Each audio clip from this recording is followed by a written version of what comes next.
이제 7월입니다. 무더위가 얼마나 또 우리를 힘들게 할지 미리부터 걱정이 되는데요. 이 시간에 책상에 앉아서 컴퓨터 자판을 두드리고 있습니다. 오늘이 오기까지 그 시간 사이사이에 다양한 일들이 있었는데요. 그 중에 하나가 작년에 이어 올해도 수염풍뎅이 모니터링 활동을 한다는 겁니다. 작년에도 6월 초부터 매주 토요일 다른 일을 미루고 정해진 시간에 참여하는 시민과학자 여러분들을 모시고 정해진 탐방 코스를 답사했었는데요. 올해도 역시 똑같은 장소에서 똑같은 활동을 하게 될 겁니다. 오늘 방송하는 날까지 이미 3번의 활동을 하였는데 함께하는 많은 분들이 열정에 힘든 줄도 몰랐습니다.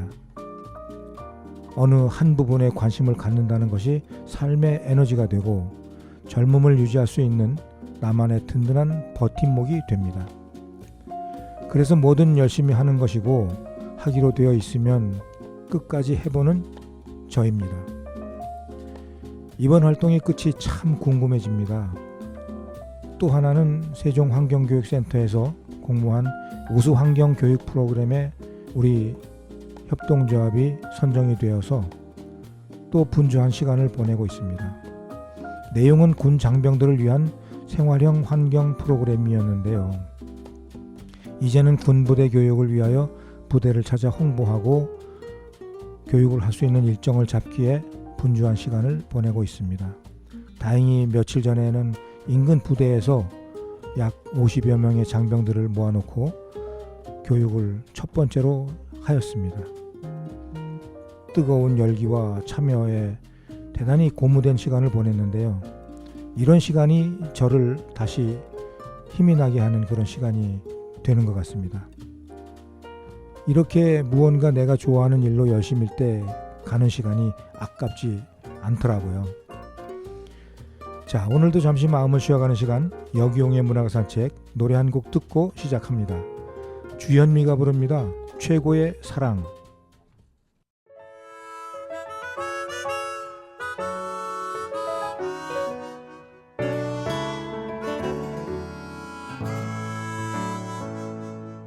따뜻한 봄날의 햇살처럼 차가운 내 맘을 어루만져줄 사람, 붉게 물든 낙엽 떨어지면 어김없이 생각나는 사람.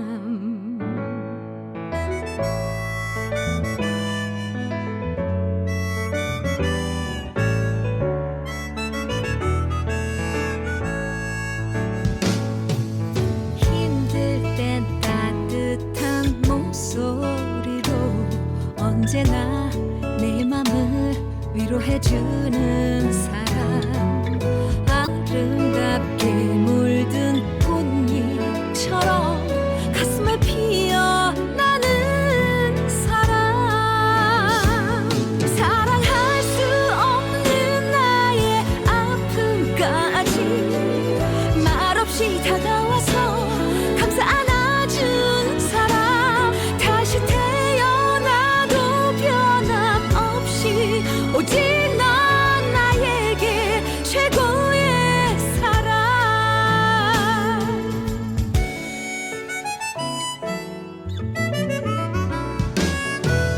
파란 하늘 하얀 구름처럼 언제나 날 보며 환하게 웃는 사람, 가물어 메마른 내 가슴에 시원한 단비 뿌려줄 사람, 사랑할 수 없는 나의 아픔까지 말없이 다가와서 감싸 안아준 사람, 다시 태어나도 변함없이 오직 넌 나의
지금 여러분은 세종 FM 98.9MHz 여기용의 문화가산책을 듣고 계십니다. 요즘 제가 한국문인협회 세종시 지회장을 맡고 보니 여기저기서 전국에서 많은 책들이 오고 있습니다. 시간 나는 대로 책 읽는 재미도 쏠쏠한데요. 나에게 있는 많은 즐거움 중에서 하나가 책 읽는 겁니다. 방송을 위해서 한 분 한 분의 시를 선택을 해서 읽다 보면 다 읽게 되는데요. 그분의 시를 쓰는 성향이나 아니면 그 시 속에 담겨있는 이야기들을 나름대로 깊이 있게 분석을 해보는 시간을 제가 그렇게 가져보곤 합니다. 오늘 여러분들에게 소개해드릴 작가님은 이예지 수필가님이십니다. 이예지 수필가님의 작품 속에는 또 어떤 얘기가 담겨 있을지 궁금해지는데요. 함께 읽으며 그 사연 속 이야기를 들어보도록 하겠습니다. 먼저 이예지 수필가님의 양력을 소개해드립니다. 자유문학으로 등단하셨고요. 월드컵 전국 공모전의 대상을 수상하셨고 사단법인 국제 팬클럽 한국본부 이사가 사단법인 한국예총 경기도연합회 부회장을 역임하셨고 개간 한국작가 편집국장, 그 다음에 전국 탈리문학상 상임운영위원, 사단법인 한국문인협회 남북문학교류위원장, 그리고 에세이 성남 대표, 사단법인 한국예총 경기도연합회 성남지회 수석부회장, 사단법인 한국문인협회 성남지부 회장, 사단법인 한국문인협회 경기도지회 회장, 이렇게 다양한 직책을 수행하고 계시고 또 수행하셨습니다. 수필집으로는 그리움을 오려두고, 가슴에 있는 행복, 그리운 연습, 가장 소중한 느낌, 달빛 머무는 정원, 몸에 좋은 먹거리 45, 춤추게 하다 등 많은 작품집이 있습니다. 수상으로는 성남시 문화상, 자유문학상, 문학저널 창작문학상, 일신문학상, 중부홍익대상, 경기예술대상, 성남예술대상, 성남문학상, 경기도문학상 등 다양한 수상 경력도 있으시네요. 자, 지금 간단하게지만 화려한 이예지 수필가님의 양력을 소개해드렸고 오늘 읽어볼 작품집은 마지막에 말씀드린 춤추기 하다라는 수필집입니다. 그 수필집 속에서 이예지 수필가님의 삶을 어떻게 춤추게 하였는지 한번 좀 읽어보도록 하겠습니다. 먼저 작가의 말을 한번 읽어보겠습니다. 작가의 말. 보다 인간적인 삶. 7번째 수필집을 상제한다. 어느새 수필을 써온 지 30여 년을 넘겼다. 인생도 소리 없이 흘러갔고 수필을 쓰는 세월도 흘러갔다. 인생의 수레바퀴에 따라 수필이라는 이름으로 포장하여 내 삶을 그려왔다. 그 가운데서 얼마만큼 인간의 보편적 가치를 추구했는지는 모르겠으나 올바르고 진솔한 마음을 담고 싶었다. 수필이 아니어도 괜찮다. 수필 이전에 우리가 어떻게 살아야 한다는 좌표를 그리며 이를 통해 나 자신의 삶이 보람있는 인생으로 귀결된다면 하는 바람이었다. 어쩌면 그것이 내가 글을 쓰는 이유인 것 같다. 누가 뭐라 해도 문학은 보다 인간이 되기 위함이고 아름다운 삶을 추구하기 위한 것이라 생각한다. 끝으로 끊임없이 글을 쓸 수 있도록 늘 옆에서 아낌없이 격려를 해주었고 이번 기회로 바쁜 일상에서도 수필집을 발간할 수 있도록 도와준 남편에게 고마움을 전하고 싶다. 2026년 늦은 봄, 이렇게 쓰셨습니다. 오늘 읽어드릴 이예지 수필가님의 수필집 춤추게 하다는 총 4부로 구성되어 있는데요. 1부 그리운 마음, 2부 맑은 눈, 3부 춤추게 하다, 4부 사람과 사람, 이렇게 되어 있습니다. 그럼 먼저 1부 속의 작품을 읽어봅니다. 각 부에 제목으로 되어 있는 수필을 중심으로 해서 읽어보겠습니다. 그리운 마음이라는 수필입니다. 한번 읽어보고 소감을 여러분들과 함께 나눠보도록 하겠습니다. 그리운 마음. 이예지. 꽃비가 내렸다. 맑은 하늘에 한없이 쏟아지는 꽃비가 오늘따라 애처롭다. 시간을 말해주는 듯 누군가에게 닥쳐올 일을 암시해 주는 것 같았다. 어젯밤 꿈속에서 어머니를 만났다. 그저 쳐다보기만 하고 말이 없던 모습은 무엇인가 근심이 있어 보였다. 그런 어머니가 왠지 마음에 걸렸다. 그러고 보니 이맘때가 되면 어머니와 산책하던 벚꽃길이 있었다. 만개한 벚꽃은 가로수를 수놓으며 아름다운 4월을 만끽하게 했다. 그러나 저마다 살아가는 삶이 바빠 아름다움을 잊고 생활에 전념해야 하는 현실이 안타까울 뿐이다.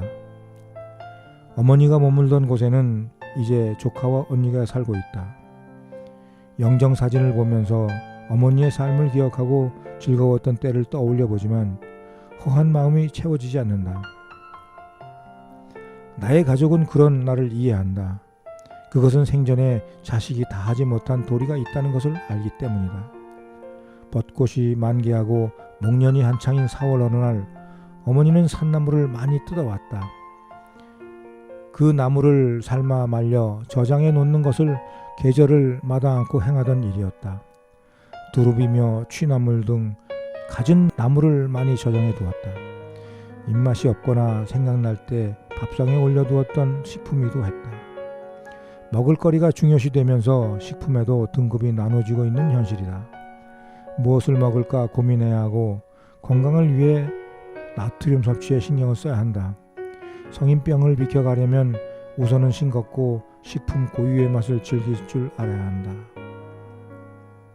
어쩌면 배고팠던 시절 무엇이라도 배고픔을 잊게 해주는 것이라며 먹었을 때와는 판이한 세상을 살고 있는 것이다. 그런 삶을 살아가는 이지막 풍경은 이전보다 더 삭막하다. 성공하기 위해서 남들보다 다른 삶을 살기 위해서 이런저런 핑계가 많아진다. 그러다 보니 옆 사람을 배려하거나 이해하기보다는 질책하고 기회주의가 많아지기도 한다. 한 세상 살다가는 것이라고 하지만 잠시 머물다 간 흔적이 어떤 영화를 남기기 위함은 아닐 것이다. 다만 이 세상에 왔으니 좀 더 사람답게 살다 갔다는 표식을 남기려고 하는 것이 클 것이라고 본다. 요즘 오라버니가 싱싱한 두릅을 갖다 준다. 그 푸른 나무를 보면서 예전 아버지 생각과 여러 가지 일들이 주마등처럼 떠오르는 것은 아마도 나이를 먹은 까닭인 듯 싶다. 계절의 변화처럼 사람의 모습도 변한다. 젊다는 것이 잠시 특혜라는 생각을 갖게 하는 것은 세월을 거스를 수 없기 때문이다. 이웃의 할머니가 입술을 오므리며 무엇인가 말을 한다. 바람소리와 웅성거림에 알아듣지 못하자 서운한 마음을 드러낸다. 그것이 사람이 시간을 보내면서 겪는 사연임에는 틀림없는데 그 행동이 어색하기만 하다. 할머니를 보면 내 어머니를 만나는 것 같다. 오후가 되면 삼삼오오가 모여 앉아 이웃의 삶을 이야기하고 무엇인가 부족하면 투정 섞인 말을 토해낸다. 그것이 사랑하는 삶의 과정처럼 그렇게 할머니들은 시간을 보내고 있었다.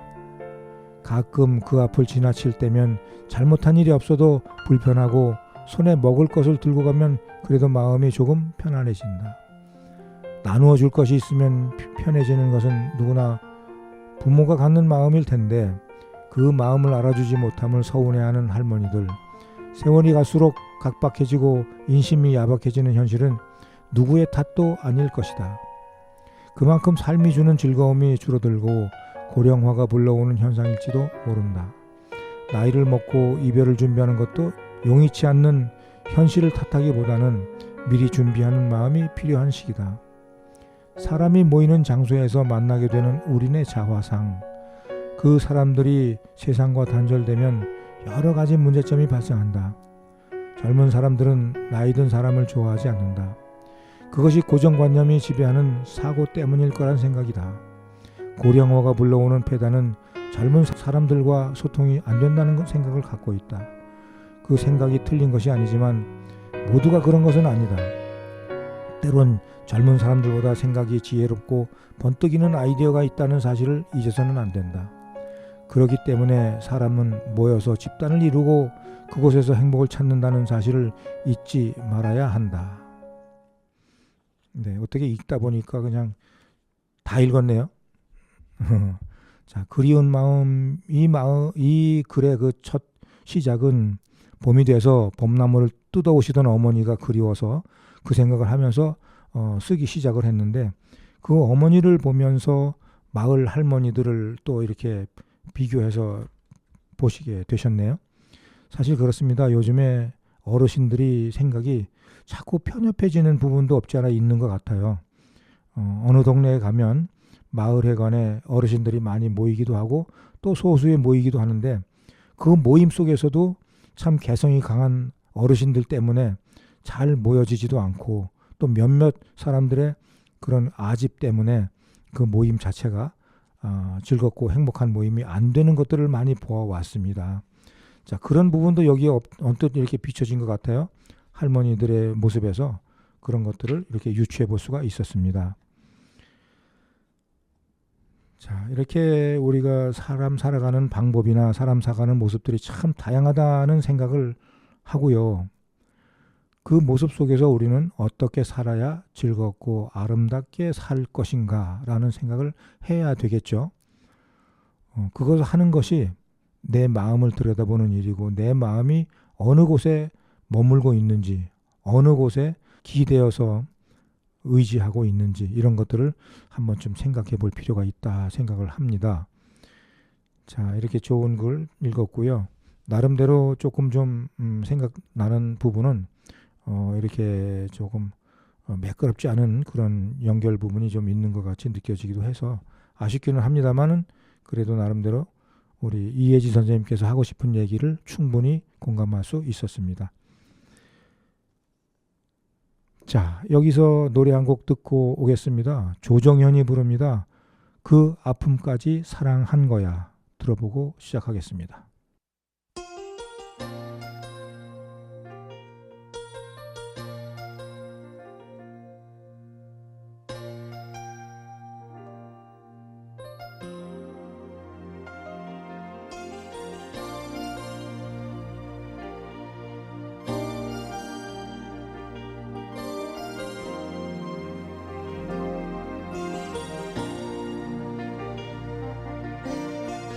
너를 처음 만난 날 소리 없이 밤새 눈은 내리고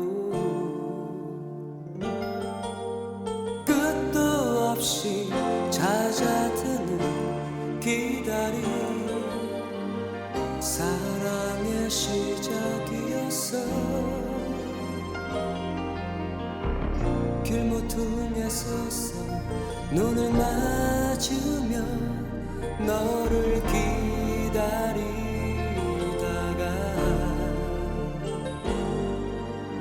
돌아서는 아쉬움에 그리움만 쌓여도 난 슬프지 않아. 눈 내리고 외롭던 밤이 지나면 멀리서 들려오는 새벽 종소리, 혼자만의 사랑은 슬퍼지는 거라 말하지 말아요. 그대 향한 그리움은 나만의 것인데 외로움에 가슴 아파도 그 아픔까지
그 아픔까지 사랑한 거야. 그 아픔까지 사랑한 거야.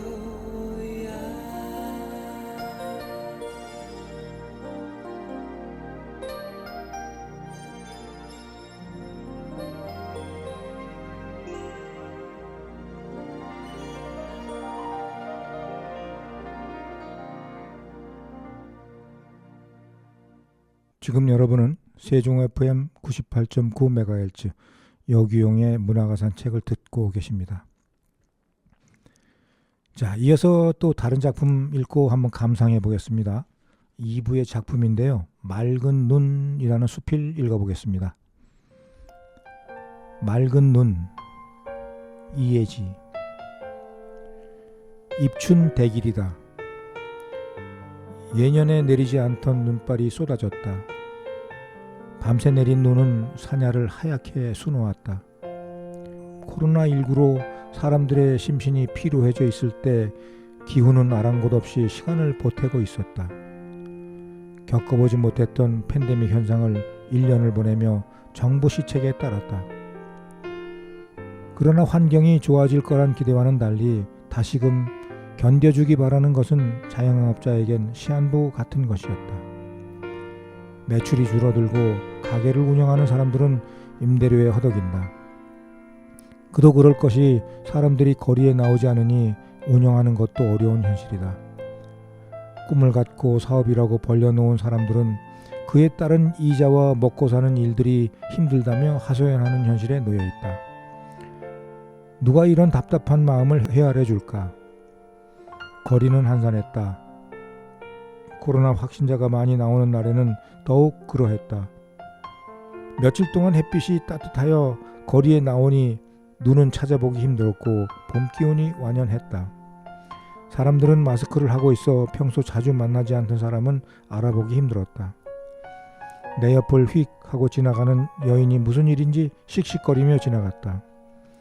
그런 여인의 뒷모습을 보고 있자니 요즘 말하는 사람들의 욕구불만이 높다는 것을 알 수 있었다. 도로에는 보이지 않던 눈이 그늘진 곳에 쌓여 있었다. 날씨는 영상기온이라 따뜻하여 마치 봄인 듯 착각이 일 정도였다. 하지만 그늘에 쌓인 눈은 그대로 그 형태를 지니고 있었다.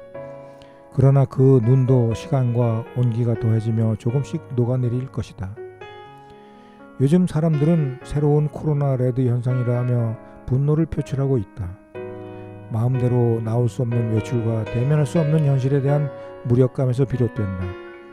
그러나 그 무력감을 아무렇지도 않게 이웃이나 옆 사람에게 표출한다는 것은 우리의 인성을 들여다볼 문제라고 생각한다. 얼마 전 위층에 사는 이웃이 방문을 하였다. 김이 모락모락 나는 가래떡을 접시에 담아 가져온 것이었다. 나는 감사한 마음으로 그 접시를 받아 들었다. 그런 것들이 이웃과 나누며 사는 정이라고 생각했다. 그리고 아파트란 공공주택은 층간소음이며 서로가 참고 넘어가야 하는 것들이 많았기에 그런 마음들을 조금씩 내려놓는다는 의미에서 소통이라 생각했었다. 그런 시간들이 지나고 난 늦은 시간 아래층에 사는 젊은 남자가 초인종을 눌렀다. 거실 문을 열고 인사를 하자 남자는 모자를 푹 눌러쓰고 시끄러우니 조심해달라는 말을 던졌다. 우선은 미안합니다로 인사를 했지만 생각해보면 둘이 사는 우리로 인해 소음이 심했을 리는 없을 테고 그렇다면 본인의 컨디션이 좋지 않아 윗집을 상대로 삼은 것인지 불쾌한 생각이 들었다. 남편과 나는 서로의 얼굴을 번갈아 보며 의아한 듯 쳐다보았다. 그리고 아무리 생각을 해도 층간소음으로 우리들이 그 대상이 되리라고는 생각지도 못했던 일이다. 며칠 동안 생각에 빠졌다. 남편은 괘씸하다며 불쾌감을 드러냈지만 마음이 불편하면 조그마한 소리에도 민감해질 수 있다는 사실을 알고 있는 터라 문제를 파악해야 했다. 그러나 아무리 생각을 몰두해도 늘 조심하며 생활하는 우리로선 납득이 되지 않았다. 며칠 전 손주들이 왔었다. 아이들은 초등생이지만 고학년이다 보니 조심성이 어른보다 더 조심하였다. 걸을 때는 발뒤꿈치를 들고 형하고 장난을 치더라도 소리가 나는 거라든지 아니면 아래층에 소음을 주는 일은 결코 하지 않았다. 다만 웃음소리가 새어나갈 수는 있겠지만 대화를 하는 것조차 못한다면 사람 살 곳이라 할 수 있을까 싶다. 아파트란 주거 공간이 자그마한 소음에 민감하게 받아들이고 산다면 누구나 스트레스를 받을 테고 살고 싶은 공간이 못 된다. 사람과 사람은 대화를 해야 한다. 이야기의 상대가 누구든 감정을 내려놓고 풀어가려는 의도를 보여야 해결이 되는 것이다. 잠시의 불편함은 시간이 해결할 수 있다. 하지만 감정은 서서히 녹는 눈처럼 시간이 지난다고 해도 사그러지지 않는 것이 감정이기도 하다. 하지만 사람 사는 세상에 나의 감정을 그대로 표출하고 세상이 알아주지 않는다고 분노를 표출한다면 세상은 어지러울 수밖에 없다. 눈덩어리는 처음은 단단하고 녹지 않을 것처럼 보여도 서서히 자연의 부드러움에 녹아내린다. 그처럼 사람의 분노도 부드러움과 이해의 폭을 넓힌다면 해결할 수 있는 방법이 된다. 맑은 눈으로 바라보는 세상, 사람을 이해하고 받아들이는 데는 무엇보다 밝은 심성이 필요하다. 또한 우리는 세상을 살아가기 위해 많은 인내가 있어야 한다. 지금 세계가 모두 코로나로 힘든 생활을 하고 있지만 인내를 가지고 노력하다 보면 예전의 우리 생활을 찾을 수 있을 거란 희망을 갖는다. 그리고 코로나 레드 현상도 이처럼 조금씩 자신의 감정을 다스리고 좀 더 여유를 갖다 보면 서서히 녹아내리는 눈동이처럼 우리의 마음도 봄 햇살처럼 따스하게 세상을 맞이할 거란 기대를 해본다. 네, 참 벌써 꽤 여러 해가 흘렀네요. 우리가 코로나 때문에 엄청난 그 고통을 받으면서 살던 때가 말입니다. 이렇게 그 코로나 때문에 많이 힘들었던 분들이 이제는 조금씩 서서히 잊혀져 가고 있죠. 그런 과정 중에서 아마 집에서 이렇게 계실 때 이렇게 있었던 그런 작은 소동을 또 이렇게 감정을 담아서 또 어떤 해결 방법을 찾을까 하는 그런 마음으로 쓰셨나 봅니다. 위층에서 가래떡을 가지고 왔을 때는 혹시 저는 이제 그런 어떤 아이들이 장난 때문에 좀 양해 좀 해달라는 뜻으로 이렇게 인사를 오지 않았나 싶고요. 사실 제가 얼마 전에 이 층간소음 교육을 사실은 했었습니다. 초등학교 저학년 대상으로 부모들 참여해서 같이 하는 수업이었는데 LH 공사에서 데시벨 35랩이라고 하는 곳에서 LH와 합동으로 교육을 했는데요. 거기서 많은 공감을 부모님들이 하시더라고요. 사실 층간소음은 바닥에서 아래층으로 전달되는 것도 있지만 소리라고 하는 것은 벽을 타고 대각선 이렇게 천지사방으로 여기저기 이렇게 전달이 된다고 하는 얘기도 들었어요. 그래서 혹시라도 위층에서 하는 그런 소음이 우리 집을 거쳐서 아래층까지 전달되지 않았나. 근데 아래층에서 들리는 소리는 굉장히 미미했을 텐데 거기 살고 있는 분은 굉장히 예민한 사람이 아니었나. 뭐 이렇게도 생각을 해보게 됩니다. 우리가 살면서 다양한 일들도 많이 겪게 되지만 그런 일들 속에서 이 층간소음 문제는 이웃과의 어떤 그런 아름다운 그런 소통보다는 참 불편하고 어려운 관계가 되겠죠.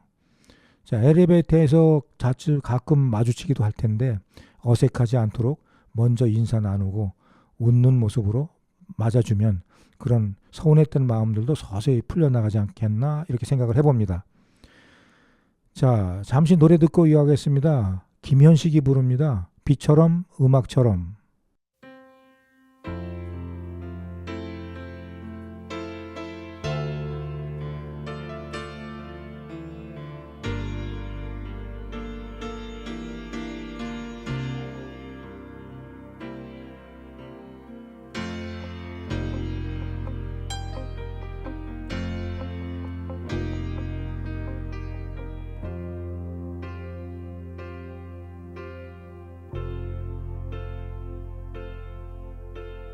비가 내리고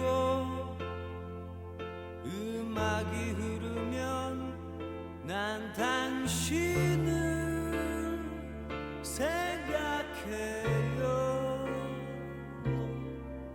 당신이 떠나시던 그 밤엔 이렇게 비가 왔어요. 비가 비가 내리고 음악이 흐르면 난 당신을 생각해요. 당신이 떠나시던 그 밤엔 이렇게 비가 왔어요. 난 오늘도 이 비를 맞으며 하루를 그냥 보내요. 아름다운 음악 같은 우리의 사랑의 이야기들은 흐르는 비처럼 너무 아프기 때문이죠.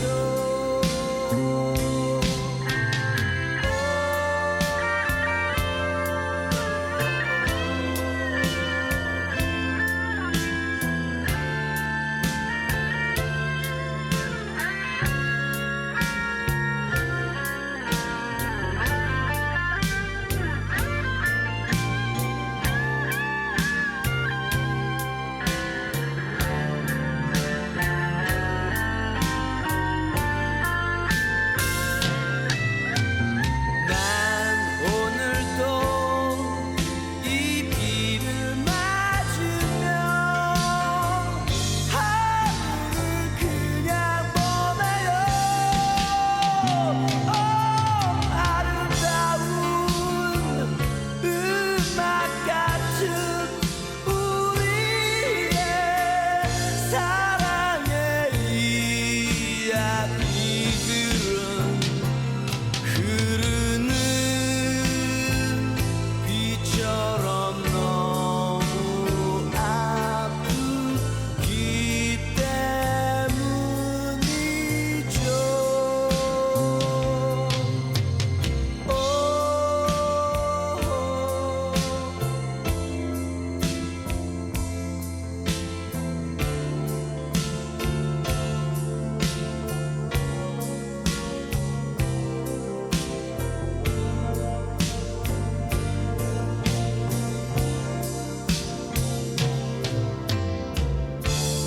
그렇게 아픈 비가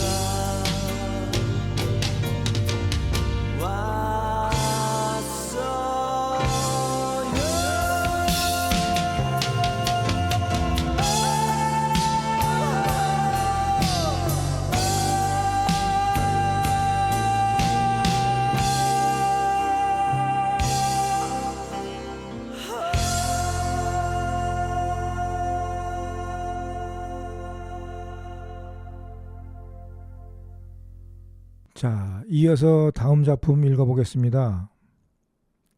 다음 작품은 이 수필집의 제호로 사용된 춤추게 하다라는 수필인데요. 3부에 실려있는 수필입니다. 춤추게 하다. 이예지. 석 달에 한 번씩 만나는 사람이 있다. 안경 너머로 나의 안색을 살피고 그리고 옆구리를 콕콕 눌러보는 게 전부다. 그러나 그런 행위가 싫지 않은 것은 늘 통과 의례처럼 행하는 일이 되어버린 지 오래된 일이기 때문이다. 몇 년 전부터 대학병원의 단골 손님이 되었다. 건강검진차 종합병원에서 발견한 나의 증세는 중증 질환이었다. 종합병원에서 추천해준 대로 대학병원에 접수하고 그리고 이런저런 검사를 받고 보니 질병이 위험 수위를 넘어서고 있었다. 의사의 처방에 따라 약도 먹고 열심히 건강을 되찾기 위해 노력을 했다. 나의 노력이 헛되지 않았는지 지금은 병원을 찾는 시간이 줄어들어 다행이다. 가족들은 나의 얼굴을 살핀다. 또한 안색이나 음성이 이상하면 어디 아프냐는 소리가 먼저다. 그런 가족들이 있어 고맙기도 하지만 그때마다 걱정을 주어 미안한 생각이 앞선다. 어려서부터 약골은 아니었다. 추운 겨울에도 감기 한 번 걸리지 않는 건강한 체질이었다. 그러나 나이가 들면서 차츰 빈혈이 나타나더니 변비가 심하고 두통이 잦았다. 평소 식사량이 불규칙하여 그런 것인가 하고 대수롭지 않게 넘겼던 것이 병을 키운 셈이다. 소파에서 일어나다 쓰러지고 앉았다 일어서면 앞이 캄캄한데도 증세를 단순하게 여겼던 무지함이 고통 속으로 몰아넣는 계기가 되었던 것이다. 시간이 갈수록 나의 체구는 말라깽이가 되어 가면서 정신 또한 쇠약해지기 시작했다. 친정어머니가 뼈가 드러난 몸을 보며 눈물을 흘렸고 훔쳤고 그런 어머니에게 불효를 행하는 것 같아 마음이 아팠다. 그러면서도 이미 마음은 세상의 미련이나 아쉬움을 갖지 않았다. 어쩌면 삶이란 내게 주어진 숙명처럼 살다가 가는 것이라 받아들이고 있었는지 모른다. 나에게 주어진 시간만큼 무슨 일이든 할 것 같았지만 그리 쉬운 일도 아닌 것에 큰 기대를 건다는 것이 미련한 것이라 믿었다. 바람 앞에 촛불 같은 생명을 미련스럽게 고집하는 것도 내 욕심인 듯 싶었다. 여기까지만 읽어보겠습니다. 나이가 먹고 어딘가 이렇게 몸이 자꾸 불편한 곳이 생기고 그러다 보면 삶에 대한 회한이 또 깊어지고 그리고 지나온 세월에 대한 어떤 그런 막연한 안타까움 그 속에 그리움도 살짝 담아서 이렇게 자꾸 생각을 하게 되는 거죠. 그런 시간들을 이렇게 참 내려놓고 나름대로 달관하게 된다는 것은 여간 마음 수양이 깊은 사람이 아니면 안 되는 겁니다. 그런 측면에서 볼 때 이 춤추기 하다라는 이 짧은 내용을 읽어봤지만 무엇이 우리 이혜지 선생님의 마음을 무겁게 했는지 또 들여다볼 수 있어서 이해가 됩니다. 살아가는 동안 춤을 추고 싶을 만큼 즐겁고 행복한 순간이 얼마나 있을까요? 그런 순간은 누가 주는 것도 아니고 돈 주고 살 수 있는 물건 같은 것도 아니라서 오로지 자기 자신만이 볼 수 있고 만들 수 있는 거라는 거 모두들 아실 겁니다. 춤추게 하는 일이 많을수록 좋은 것이겠지만 하나라도 있다면 즐기십시오. 그 말씀을 제가 드리고 싶습니다. 자, 여기서 잠시 노래 듣고 이어가겠습니다. 민혜경입니다. 어느 소녀의 사랑 이야기 듣고 오겠습니다.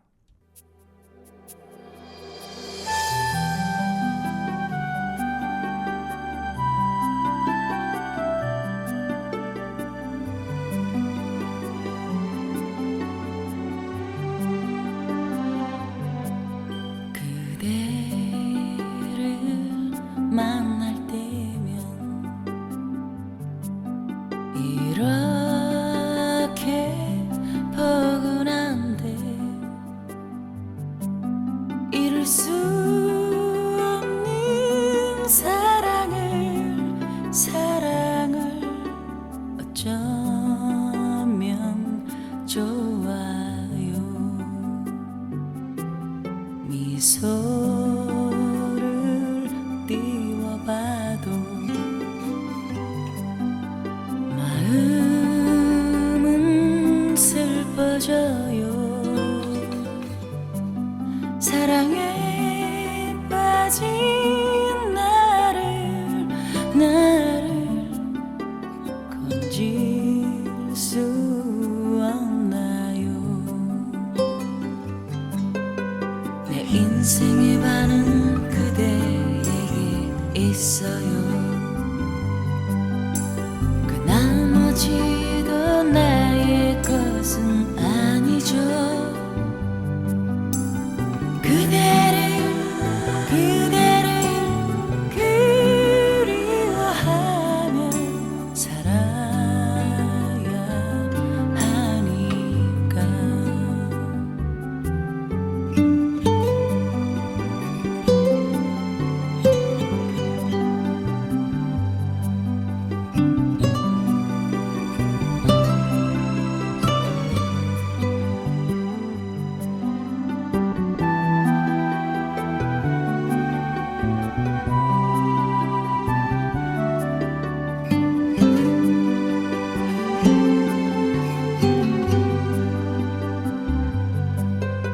내 인생의 반은 그대에게 있어요.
지금 여러분은 세종 FM 98.9MHz 여기용의 문화가 산책을 듣고 계십니다.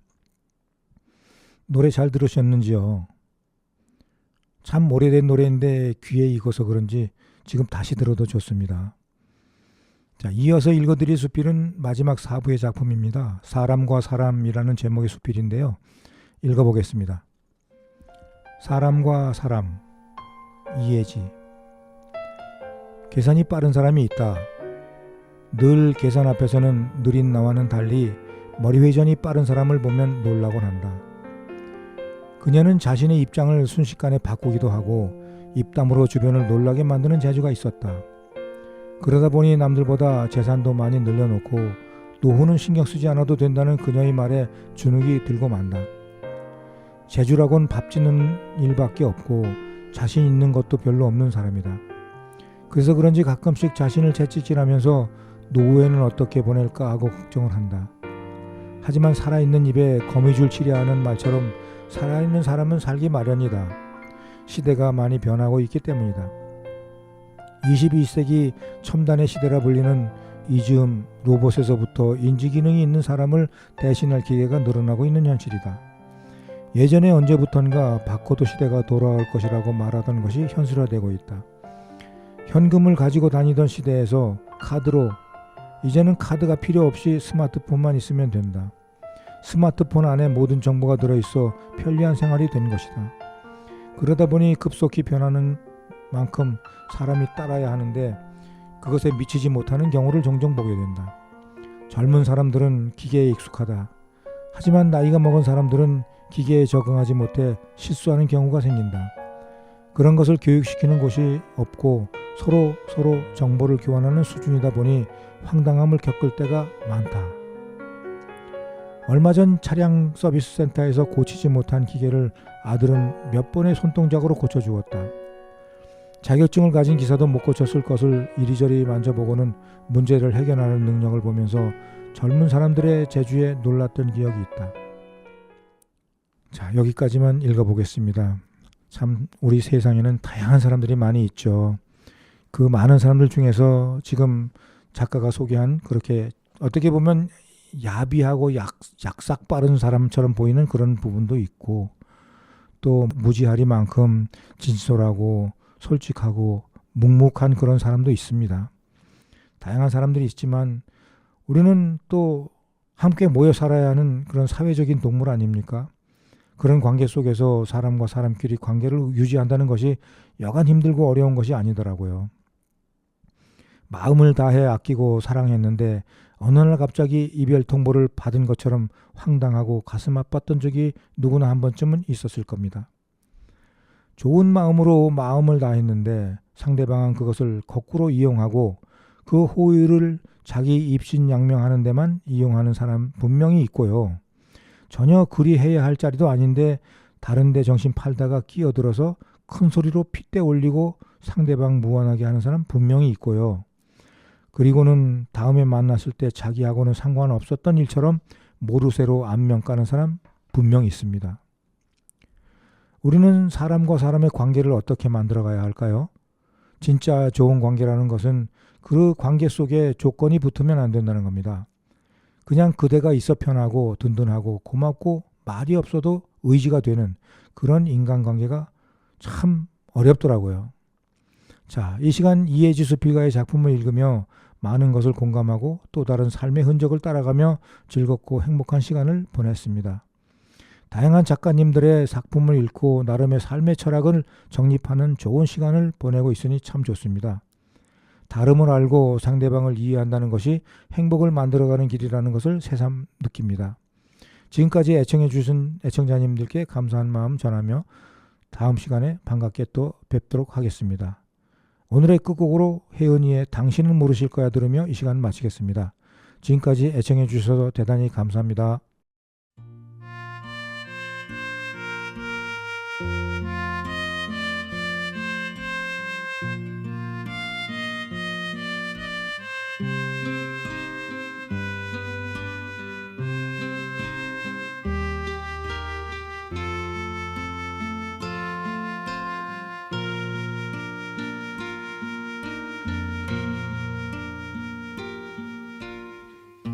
당신은 모르실 거야.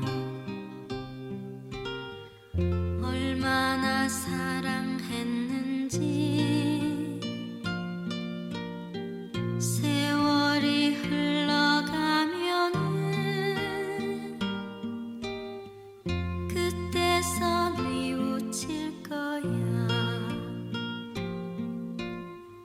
마음이 서글플 때나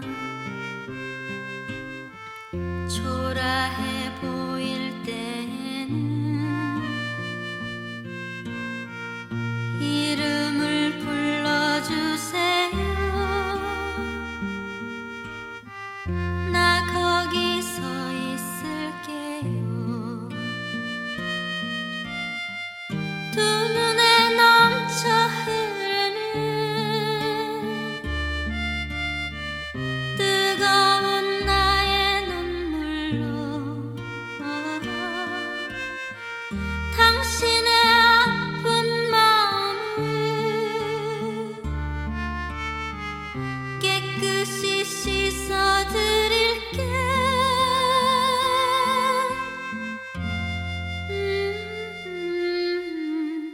당신은 모르실 거야. 얼마나 사모했는지.